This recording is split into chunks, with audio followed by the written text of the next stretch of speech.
Aab-e Hormuz میں 2 الگ بحری راہداریوں کا منصوبہ زیر غور ہے۔ CNN کا دعویٰ۔ رپورٹ کے مطابق مسقط میں ایرانی اور عمانی وزراء خارجہ کی ملاقات میں آبِ ہرمز میں جہاز رانی کے حوالے سے بات چیت۔ CNN نے دعویٰ کیا ہے عمان نے آبِ ہرمز میں بحری آمد و رفت کے لیے نئی تجویز دی ہے۔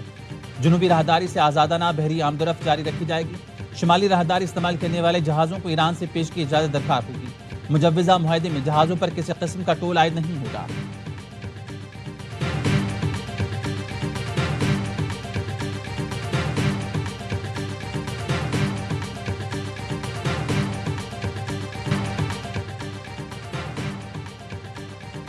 قاتلوں کی موت طبعی نہیں ہوگی۔ والد کے جنازے کے بعد مشتبہ خامنہئی کا پہلا پیغام۔ خون کا بدلہ لینے کا اعلان۔ ایرانی سپریم لیڈر کا والد کے جنازے میں تاریخی شرکت پر لاکھوں شہریوں سے اظہار تشکر۔ ایکس پر پیغام میں کہا شہید رہنما اور پچھلی 2 جنگوں کے شہیدوں کے خون کا بدلہ لیں گے۔ ایرانی عوام کے دشمنوں سے انتقام لینا بالکل یقینی ہے۔ ہمارے پاس تمام مجرموں کی فہرست ہے جنہوں نے 2 جنگوں میں ہمارے لوگ قتل کیے۔ انہیں کیفر کردار تک پہنچایا جائے گا۔ مجرموں کا سکون سے مرنے کا خواب کبھی پورا نہیں ہوگا۔ انتقام کا مطالبہ پوری قوم کا ہے جو ہر صورت پورا کیا جائے گا۔ ہم رہیں یا نہ رہیں، انتخابی مشن جلد یا بدیر ضرور مکمل ہوگا۔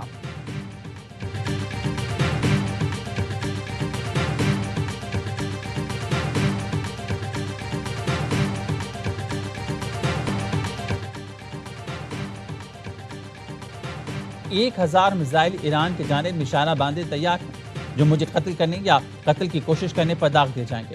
امریکی صدر ڈونلڈ ٹرمپ نے پھر ایران کو وارننگ دے دی۔ جو سوشل پر لکھا ایران نے مجھے قتل کرنے یا اقدام قتل کی دھمکی پر عمل کیا تو سنگین نتائج ہوں گے۔ امریکی فوج کو 1 سال تک ایران کے تمام علاقوں کو تباہ کرنے کے احکامات دیے جا چکے۔ امریکی فوج تیار ہے۔ صدر ٹرمپ نے دعویٰ کیا ہے ایران نے مذاکرات جاری رکھنے کی درخواست کی جس پر ہم نے رضامندی ظاہر کر دی۔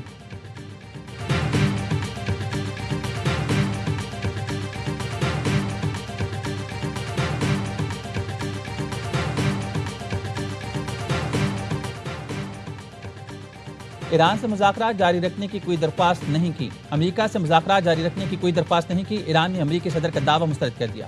ایرانی وزارت خارجہ کے ترجمان اسماعیل بقائی کہتے ہیں ہم نے قطر کے ثالثوں کے ایران آنے کی تجویز کو قبول کیا تھا۔ امریکہ کی جانب سے معاہدے کی کسی بھی خلاف ورزی کا مناسب اور اسی زبان میں جواب دیا جائے گا۔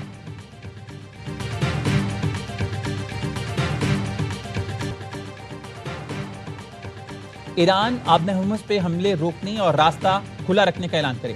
واشنگٹن کا تہران کو الٹیمیٹم۔ امریکی نیوز ویب سائٹ ایکسیوس نے امریکی عہدیداروں کے حوالے سے بتایا ٹرمپ انتظامیہ نے علاقائی ثالثوں کے ذریعے پیغام تہران تک پہنچایا ہے کہ وہ آبِ ہرمز میں حملے روکے اور فیس نہ لینے کا اعلان کرے۔ امریکہ کا موقف ہے تجارتی جہازوں پر حالیہ حملے مفاہمتی یادداشت کی خلاف ورزی ہیں۔ امریکہ نے 2 بحری جہازوں USS ابراہم لنکن اور USS George H.W. Bush Iran کے قریب تعینات کر دیے۔ دونوں بحری جہاز گزشتہ روز خلیج عمان میں داخل ہوئے۔ نیو یارک پوسٹ کی رپورٹ کے مطابق اقدام کا مقصد آبِ ہرمز کے اطراف سیکیورٹی کو مزید مضبوط کرنا اور ضرورت پڑنے پر تہران پر دباؤ بڑھانا ہو سکتا ہے۔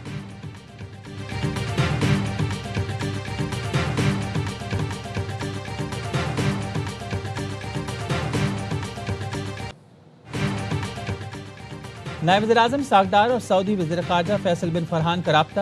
امریکہ ایران تنازع میں نئی شدت کسی کے مفاد میں نہیں۔ دونوں وزراء خارجہ کا اتفاق۔ فیصل بن فرحان نے جاری سفارتی کوششوں اور سعودی موقف سے اسحاق ڈار کو آگاہ کیا۔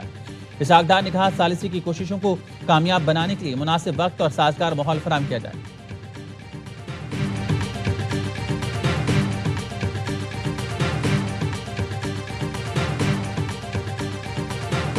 پاک فوج FC بلوچستان اور پولیس کا آپریشن شابان فتنہ خارج کے مزید 21 دہشت گرد جہنم حاصل۔ ہلاک دہشت گردوں کی تعداد 64 ہوگی۔ سیکیورٹی ذرائع کے مطابق دشوار گزار راستوں اور پہاڑوں میں چھپے ہوئے خارجی دہشت گردوں کو فضائی اور زمینی ایکشن کے ذریعے نشانہ بنایا گیا۔ ہلاک ہونے والے دہشت گردوں سے اسلحہ، دستی بم، موٹر سائیکل، موبائل فون اور قلعہ تنظیم کے جھنڈے برآمد ہوئے۔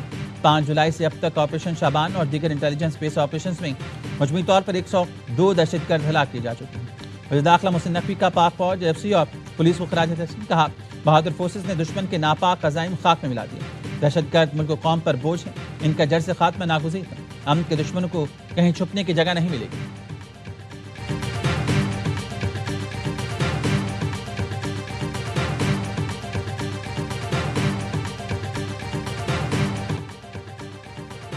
وفاقی حکومت کا بغیر ویزا ہر افغان باشندہ گرفتار کرنے کا فیصلہ۔ غیر قانونی افغانوں کو پناہ یا جگہ کرائے پر دینے والوں کے خلاف بھی کارروائی ہوگی۔ پنجاب بھر میں افغان باشندوں کی جیو ٹیگنگ اور جیو فورینسنگ مکمل کر لی گئی۔ وفاقی وزارت داخلہ کو کارروائیوں کی روزانہ کی بنیاد پر رپورٹ بھیجی جائے گی۔ رپورٹ میں پکڑے گئے بغیر ویزا افغان شہریوں کی تعداد درج کی جائے گی۔ غیر قانونی مقیم افغان شہریوں کو دی گئی ڈیڈ لائن ختم ہوگی، جس کے بعد فوری پکڑ دھکڑ شروع کی جائے گی۔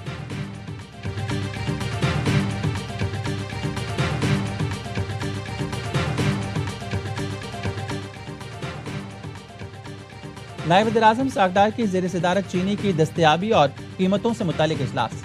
کمیٹی کا ملک میں چینی کی دستیابی اور سپلائی کی مجموعی صورتحال پر اطمینان کا اظہار۔ ساکھدار کا کہنا تھا چینی کی قیمتوں میں استحکام حکومت کی اولین ترجیح ہے۔ عوام کو مناسب قیمت پر چینی کی بلا تعطل فراہمی یقینی بنائی جائے گی۔ پاکستان شوگر ملز ایسوسی ایشن کا چینی برآمد کرنے کا مطالبہ۔ بیان میں کہا رواں سال ریکارڈ 7.7 ملین ٹن چینی پیدا ہوئی، جو ملک کی ضرورت سے 10 لاکھ ٹن زائد ہے۔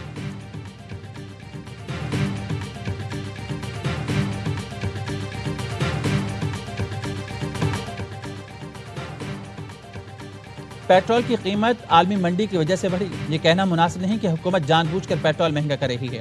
وفاقی وزیر پیٹرولیم علی پرویز ملک کی سوشل میڈیا پر وضاحت نے لکھا، مشرق وسطیٰ کی موجودہ صورتحال کے باعث عالمی منڈی میں تیار پیٹرول مہنگا ہوا۔ جنگ سے پہلے تیار پیٹرول کی عالمی قیمت $76 فی بیرل تھی۔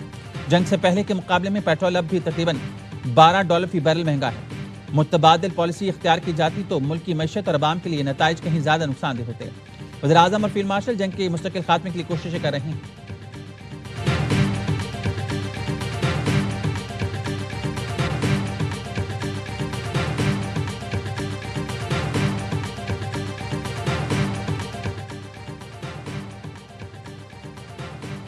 وزیر اعلیٰ سندھ کی سنتاس معاہدہ معطل کرنے کی بھارتی کوشش کی مذمت۔ وفاقی حکومت سے بھارتی اقدامات کو عالمی فورم سے اٹھانے کا مطالبہ۔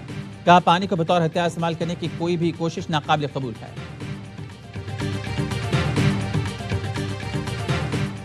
بعض اوقات جبر کی بات ماننی پڑتی ہے کیونکہ یہ سنت ہے۔ کارکن جان لیں ایم کیو ایم تقسیم نہیں ہو رہی، ایم کیو ایم کی تطہیر ہو رہی ہے۔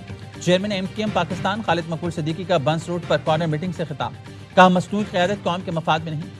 تجربہ کرنے والے مصنوعی قیادت کسی فیکٹری سے نکالتے ہیں اور جب وہ فیل ہو جاتے ہیں تو ہمارے سر پر تھوپ دیتے ہیں۔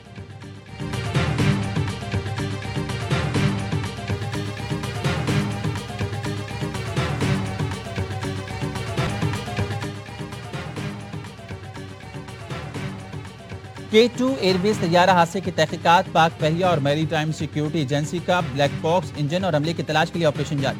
K2 air base cargo flight نے حادثے سے پہلے ایئر ٹریفک کنٹرول سے رہنمائی طلب کی۔ تحقیقات ذرائع کے کہنے ہیں فلائٹ ریڈار کے مطابق کارگو طیارہ انتہائی تیزی سے سمندر کی جانب گرا۔ انرشیل ریفرنس یونٹ کی خرابی ممکنہ تکنیکی پہلو کے طور پر زیر جائزہ ہے۔ ماہرین کے مطابق پرواز کے راستے میں متعدد دیگر طیاروں نے بھی GPS اسپوفنگ کی اطلاع دی تھی۔ بلیک باکس ملنے کی صورت میں اسے ڈی کوڈ کرنے کے بعد ہی اصل صورتحال واضح ہوگی۔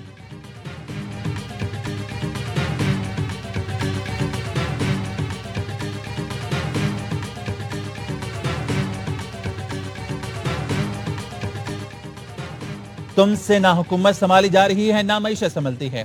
ہم اس ملک کو خوشحال ریاست دیکھنا چاہتے ہیں۔ پاکستانی سمجھتا ہے میرے ٹیکس میرے مفاد میں استعمال نہیں ہوگا۔ مولانا فضل الرحمان کا پھول نگر میں تقریب سے خطاب۔ بھارت بنگلہ دیش افغانستان میں بجلی کی قیمت نہیں بڑھ رہی، پاکستان کی سرزمین پر بجلی کیوں مہنگی دی جا رہی ہے؟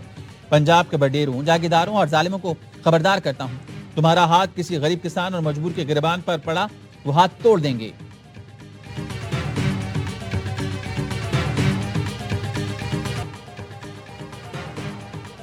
کراچی BRT یلو لائن منصوبے میں 8.5 ارب کی کرپشن۔ اینٹی کرپشن نے انکوائری کی ہی نہیں، عدالت میں انکشاف۔ کرپشن کیس میں سابق پروجیکٹ ڈائریکٹر ضمیر عباسی کی درخواست سے ضمانت مسترد۔ عدالت نے پوچھا اینٹی کرپشن ڈپارٹمنٹ نے اربوں کے کرپشن کیس میں کوئی انکوائری کی؟ پروسیکیوٹر نے جواب دیا اینٹی کرپشن نے نہیں، وزیر اعلیٰ انسپیکشن ٹیم نے انکوائری کی۔ ضمیر عباسی نے رولز فالو نہیں کیے اور نیس پاک سے پیمنٹ کی منظوری بھی نہیں لی۔ کیس کی تحقیقات چل رہی ہے، ملزم کو ضمانت ملتی ہے تو کوئی اعتراض نہیں۔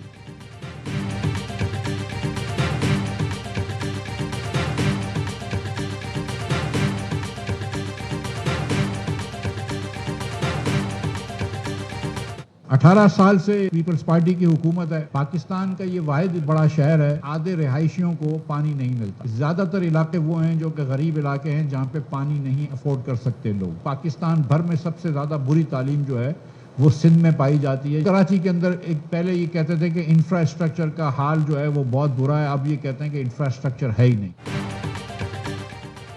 یونیورسٹی روڈ پر پیپلز پارٹی کرپشن اور لاپرواہی کا نمونہ ہے۔ عوام پاکستان پارٹی کے رہنما مفتاح اسماعیل کہتے ہیں کراچی کو 15,000 بسوں کی قلت کا سامنا ہے۔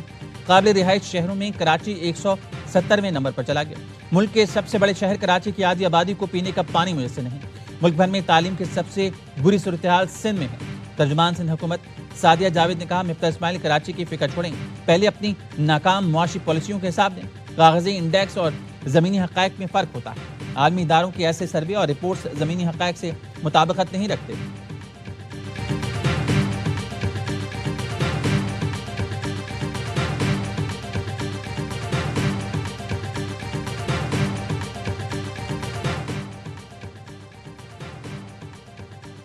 کراچی میں بھی مین ہولز پر حفاظتی جالیاں لگانے کا کام شروع۔ منصوبے کا آغاز طارق روڈ سے کیا گیا۔ میئر کراچی کے کہنے ہیں پورے شہر میں مین ہولز کے کورز کے ساتھ حفاظتی جالی لگائی جائے گی۔ حفاظتی جالی 180 کلو وزن برداشت کر سکتی ہے۔ تجربہ بھی کیا جا چکا ہے۔ کھلے مین ہولز کی شکایت واٹر کارپوریشن کی ہیلپ لائن پر بھی کی جا سکتی ہے۔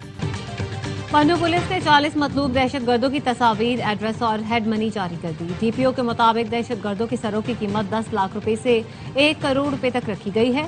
کچھ ہائی پروفائل دہشت گردوں کی مزید فہرستیں تیار کی جا رہی ہیں۔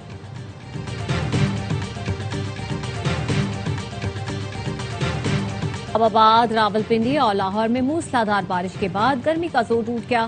موسم خوشگوار۔ قصور، الہ آباد میں تیز بارش سے جل تھلے، گلیاں تالاب کا منظر پیش کرنے لگیں۔ دیپال پور میں تیز ہواؤں کے ساتھ بادل جم کر برسے۔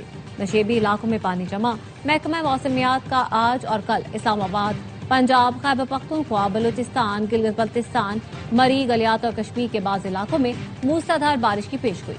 پہاڑی علاقوں میں لینڈ سلائیڈنگ اور نشیبی علاقے زیر آب آنے کا خدشہ۔